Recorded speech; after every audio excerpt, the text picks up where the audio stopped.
La fuerza japonesa amenazaba con atrapar a los estadounidenses a menos que escaparan en la dirección por la que habían venido, hacia el pueblo de Nepunga. La sección de Weston fue la que evitó que les atraparan, y así pudieron llegar a tiempo a Nepunga.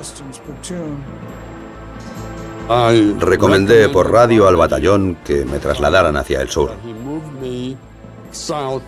Desde esta posición podría bloquear a cualquier fuerza enemiga que viniera del sur y mantener abierta la ruta de escape para la evacuación de los dos batallones. Durante esos 3 días y 4 noches tuve que retirarme a menudo para evitar que me rodearan o me aislaran. Fue una experiencia complicada y una situación constantemente cambiante. Mientras la sección de Weston luchaba para detener el avance enemigo, el tercer batallón se dirigía a Hamsingyuan. Los aproximadamente 800 hombres del segundo batallón corrían hacia Nepunga en espera del inevitable ataque japonés. El segundo batallón tenía órdenes de permanecer allí para bloquear el camino, y que de este modo los japoneses no pudiesen llegar más al norte y atacar otra vez a los chinos. Para entonces, las terribles condiciones birmanas y la dura lucha se estaban cobrando un alto precio en la unidad 5307. Las enfermedades y la pérdida de peso debida a la malnutrición afectaban a muchos hombres. El primer comandante de los merodeadores, el coronel Charles Hunter, volvió a ponerse al mando cuando el general Merrill tuvo que ser evacuado debido a problemas con el corazón. El 28 de marzo de 1944, los japoneses empezaron a acorralar al exhausto segundo batallón.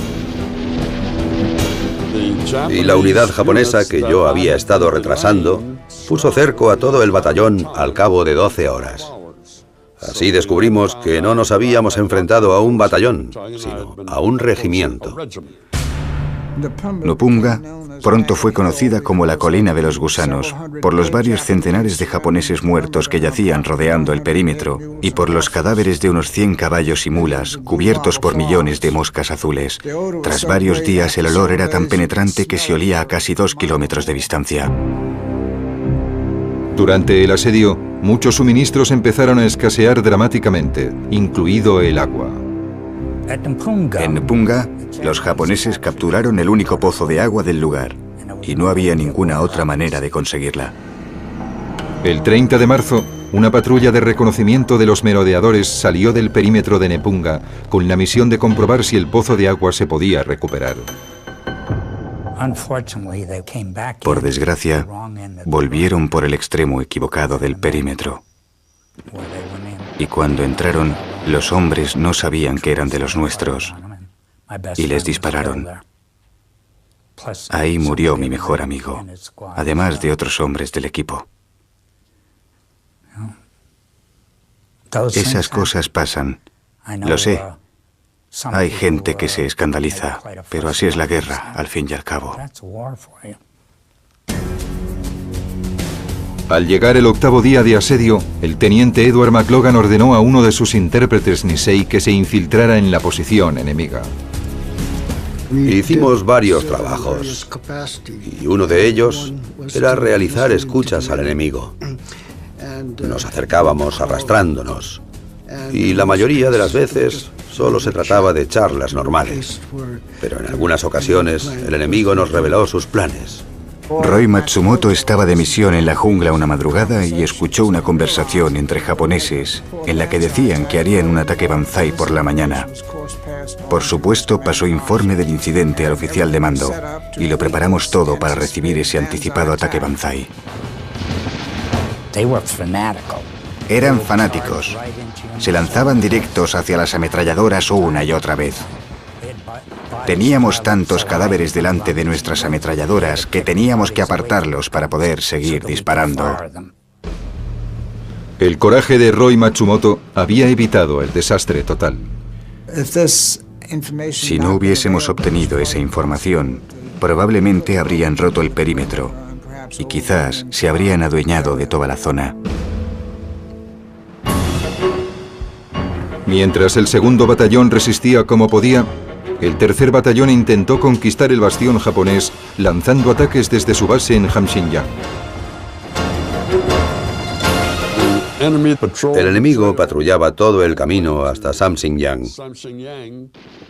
Tuvimos que abrirnos paso a lo largo de 6 kilómetros de resistencia para conseguir ayudar al batallón atrapado. El 2 de abril, los estadounidenses recibieron 2 obuses de 75 milímetros que les lanzaron desde el aire. Al fin los merodeadores disponían de piezas de artillería. 4 días más tarde llegó el primer batallón, que no había comido durante días, para ayudar en la liberación de sus compañeros. Cuando la batalla de Shadusub terminó, salimos a marchas forzadas con la misión de intentar rescatar al segundo batallón, que estaba sitiado en Napunga. El domingo de Pascua por la mañana, el 9 de abril de 1944, tras 12 días de implacable lucha, el asedio terminó. Los japoneses se habían retirado.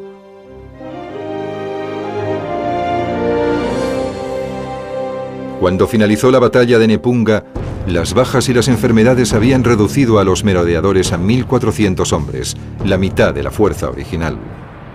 Las tropas estaban tan agotadas que el mando determinó que la unidad 5307 no podía seguir así.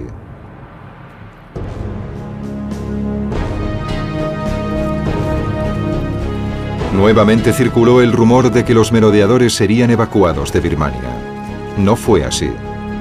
Faltaba todavía la misión más difícil.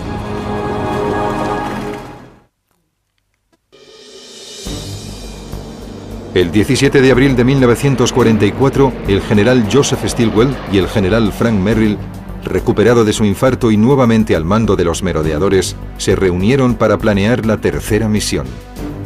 El objetivo era el campo aéreo cercano a la ciudad de Myitkyina. La pista de aterrizaje japonesa de Myitkyina tenía una gran importancia estratégica. Y si lográbamos apoderarnos de ella, podíamos evitar que la usasen para interceptar con sus cazas a nuestros C-47 y a nuestros aviones de suministros que iban de India a China a 6.400 metros de altura sobre el Himalaya, cargados con municiones y abastecimientos para el ejército chino. Pero los merodeadores no estaban en condiciones de realizar otra misión.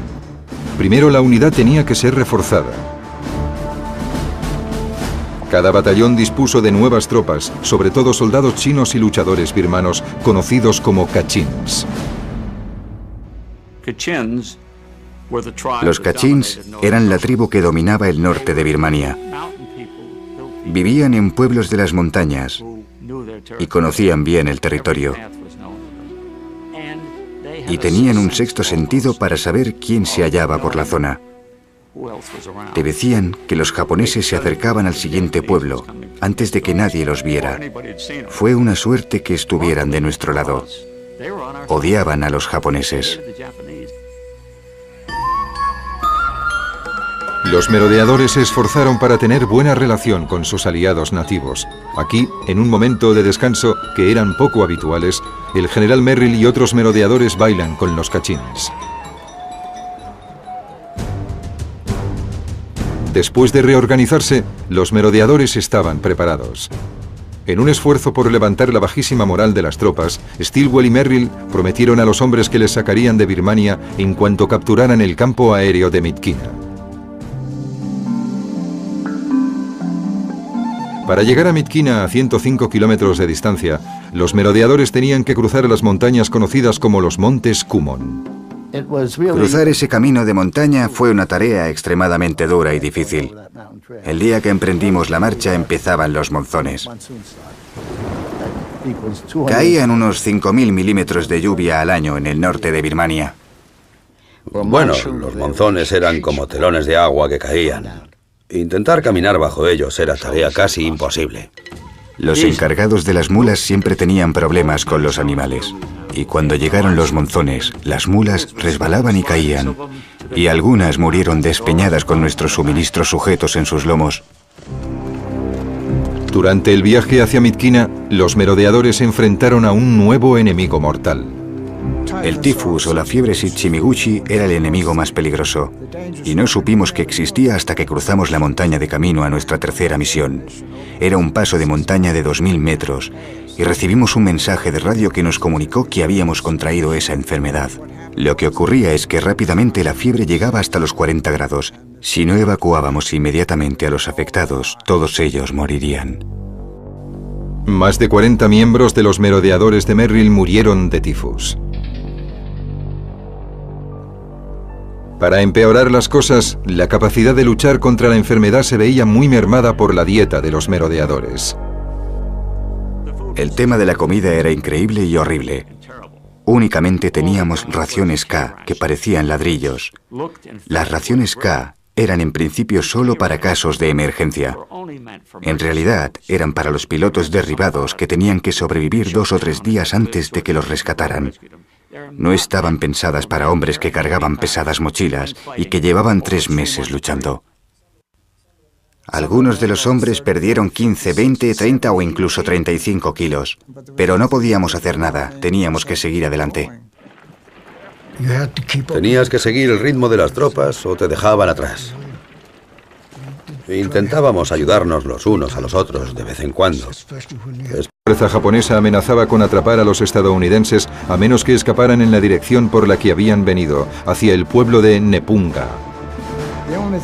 La sección de Weston fue la que evitó que les atraparan, y así pudieron llegar a tiempo a Nepunga. Recomendé por radio al batallón que me trasladaran hacia el sur. Volvió a ponerse al mando cuando el general Merrill tuvo que ser evacuado debido a problemas con el corazón.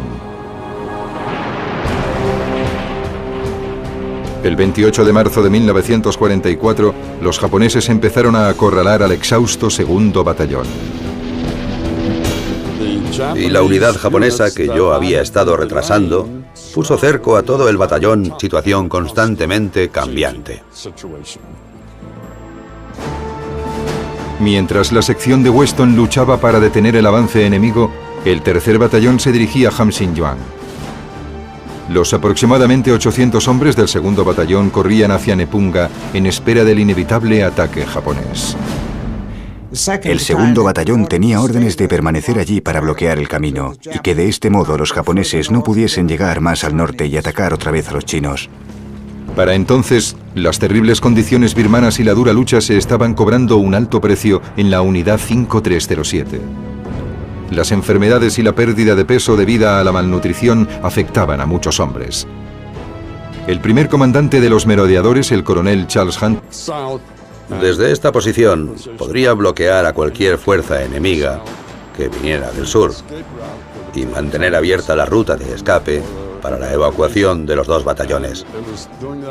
Durante esos 3 días y 4 noches tuve que retirarme a menudo para evitar que me rodearan o me aislaran. Fue una experiencia complicada y una